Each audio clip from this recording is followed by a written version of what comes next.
Gurdjieff के जीवन में एक उल्लेख है। गुरजीएफ इस सदी के सबसे बड़े सद्गुरुओं में से एक थे। उनके अपने अनूठे ढंग थे। एक बहुत बड़ी धनपति की पत्नी उनकी शिष्या हो गई। औपचारिक रूप से ही उसने कहा कि सब आपके चरणों में चढ़ाती हूँ। गुरजीएफ ने कहा, सोच ले।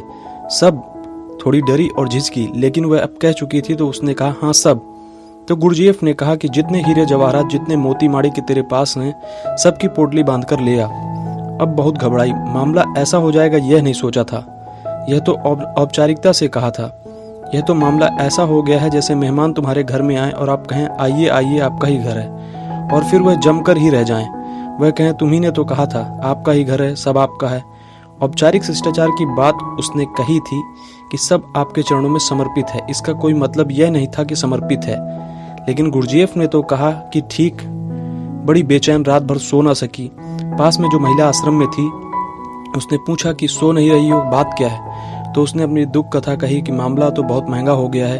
यह तो करोड़ों के हीरे जवाहरात मेरे पास हैं, यह मैं कैसे दे दूं? अभी इस आदमी को मैं ठीक से जानती भी नहीं, नई नई आई हूं। तुम तो यहाँ वर्षों से हो, तुम्हारा क्या ख्याल है? उसने कहा, तुम बिल्कुल फिक्र मत करो। जब मुझसे कहा था कि सब दे दो, तो मेरे पास जो भी था, मेरे पास करोड़ों के तो नहीं थे, मगर कोई 1,00,000-2,00,000 के गहने मेरे पास भी थे। मैंने सब पोटली बांधकर दे दी। उस धनी महिला ने पूछा, फिर क्या हुआ? उसने कहा, फिर यह हुआ कि दूसरे दिन जब सुबह गुरजीएफ ने मुझे वापस कर दिए तो उसने कहा, अरे निश्चिंत हुई। उसने सब बांधी पोटली, जाकर गुरजीएफ को उसी रात सब दे आई। करोड़ों रुपए का जो भी साज सामान उसके पास था। दूसरे दिन सुबह रास्ता देखा कि वह वापस लौटे, वह वापस नहीं लौटे। तीसरे दिन, चौथे दिन, अब वह घबराने लगी। उसने फिर पड़ोस की महिला से कहा कि भाई कितनी देर लगेगी? उसने कहा, मैं नहीं जानती, मुझे तो दूसरे दिन वापस मिल गया था। आखिर उसने जाकर गुरजीएफ को पूछा। गुरजीएफ खूब खिलखिलाकर हंसे और कहा, तेरा वापस नहीं लौटेगा। उसका वापस लौटा था क्योंकि उसने सच में दिया था। तूने तो दिया ही नहीं। वापस क्या खाक? वापस तो तब लौटा हूं जब तू दे।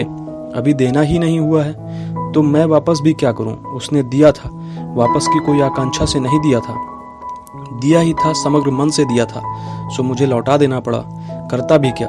तूने तो अभी दिया ही नहीं। अभी मुझे मिला कहाँ है? अब तो वह महिला और घबराई कि यह तो हद हो गई। मैं दे भी गई और यह आदमी यह कह रहा है कि मिला भी नहीं।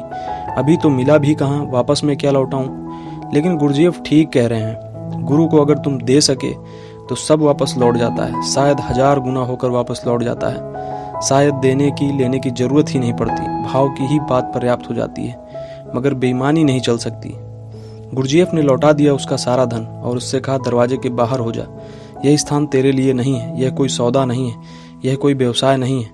यहाँ हम किसी आत्मिक क्रांति में संलग्न हैं। फिर तो वह बहुत पछताई।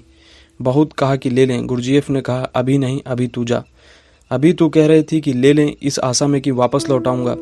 जिस दिन वापस लौटाने की कोई भी आकांक्षा भीतर न रह जाए, वापस पाने की कोई भी भावना न रह जाए, उस दिन आना, उस दिन देखूंगा। और पक्का नहीं कहता कि वापस लौटाऊंगा। वह महिला फिर कभी दोबारा नहीं गई।